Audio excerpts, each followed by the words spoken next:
मुट्ठी भर मेघ। बहुत समय पहले की बात है। किसी गांव में मोहन नाम का एक किसान रहता था। वह बड़ा मेहनती और ईमानदार था। अपने अच्छे व्यवहार के कारण दूर दूर तक लोग उसे जानते थे और उसकी प्रशंसा करते थे। पर एक दिन जब देर शाम वह खेतों से काम कर लौट रहा था, तभी रास्ते में उसने कुछ लोगों को बातें करते सुना। वे उसी के बारे में बात कर रहे थे। मोहन अपनी प्रशंसा सुनने के लिए उन्हें बिना बताए धीरे धीरे उनके पीछे चलने लगा, पर उसने उनकी बात सुनी तो पाया कि वे उसकी बुराई कर रहे थे। कोई कह रहा था कि मोहन घमंडी है, तो कोई कह रहा था कि सब जानते हैं वो अच्छा होने का दिखावा करता है। मोहन ने इससे पहले सिर्फ अपनी प्रशंसा सुनी थी, पर इस घटना का उसके दिमाग पर बहुत बुरा असर पड़ा और अब वह जब भी कुछ लोगों को बातें करते देखता तो उसे लगता वे उसकी बुराई कर रहे हैं।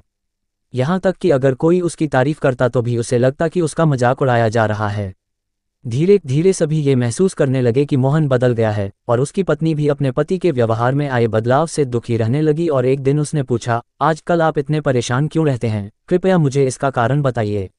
मोहन ने उदास होते हुए उस दिन की बात बता दी। पत्नी को भी समझ नहीं आया कि क्या किया जाए, पर तभी उसे ध्यान आया कि पास के ही एक गांव में एक सिद्ध महात्मा आए हुए हैं। और वो बोली, स्वामी, मुझे पता चला है कि पड़ोस के गांव में एक पहुंचे हुए संत आए हैं। चलिए हम उनसे कोई समाधान पूछते हैं। अगले दिन वे महात्मा जी शिविर में पहुंचे। मोहन ने सारी घटना बताई और बोला, महाराज, उस दिन के बाद से सभी मेरी बुराई और झूठी प्रशंसा करते हैं। कृपया मुझे बताइए कि मैं वापस अपनी साख कैसे बना सकता हूँ। महात्मा मोहन की समस्या समझ चुके थे। पुत्र, तुम अपनी पत्नी को घर छोड़ आओ और आज रात मेरे शिविर में ठहरो। महात्मा कुछ सोचते हुए बोले। मोहन ने ऐसा ही किया, पर जब रात में सोने का समय हुआ तो अचानक ही मेढकों के टर टर की आवाज आने लगी। मोहन बोला, ये क्या महाराज, यहाँ इतना कोलाहल क्यों है? पुत्र, पीछे एक तालाब है। रात के वक्त उसमें मौजूद मेघ अपना राग अलापने लगते हैं। पर ऐसे में तो कोई यहाँ सो नहीं सकता। मोहन ने चिंता जताई। हाँ बेटा, पर तुम ही बताओ हम क्या कर सकते हैं? हो सके तो तुम हमारी मदद करो, महात्मा जी बोले। मोहन बोला, ठीक है महाराज, इतना शोर सुन के लगता है इन मेघों की संख्या हजारों में होगी। मैं कल ही गांव से 50-60 मजदूरों को लेकर आता हूँ और इन्हें पकड़कर दूर नदी में छोड़ आता हूँ। और अगले दिन मोहन सुबह सुबह मजदूरों के साथ वहां पहुंचा। महात्मा जी भी वही खड़े सब कुछ देख रहे थे। तालाब ज्यादा बड़ा नहीं था। 8-10 मजदूरों ने चारों ओर से जाल डाला और मेढकों को पकड़ने लगे। थोड़ी देर की ही मेहनत में सारे मेघ पकड़ लिए गए।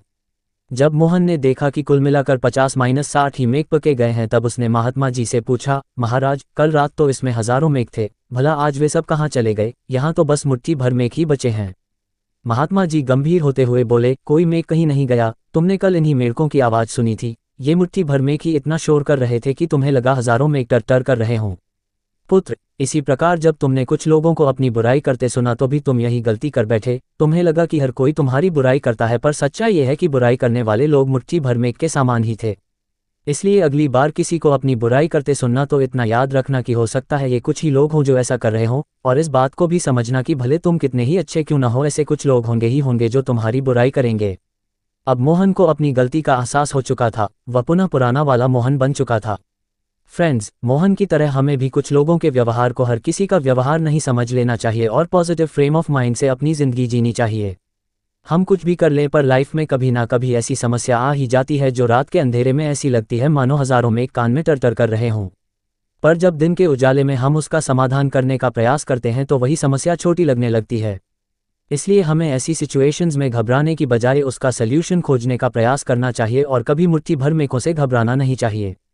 कैसी लगी वीडियो कमेंट बॉक्स में कमेंट करें। लाइक, सब्सक्राइब और शेयर करके लाखों करोड़ों लोगों का उत्साह बढ़ाइए। बेल आइकॉन प्रेस करें। आपके अपने motivational speaker mister Amit Kumar गोला। दिल की गहराइयों से प्यार भरा बहुत बहुत धन्यवाद।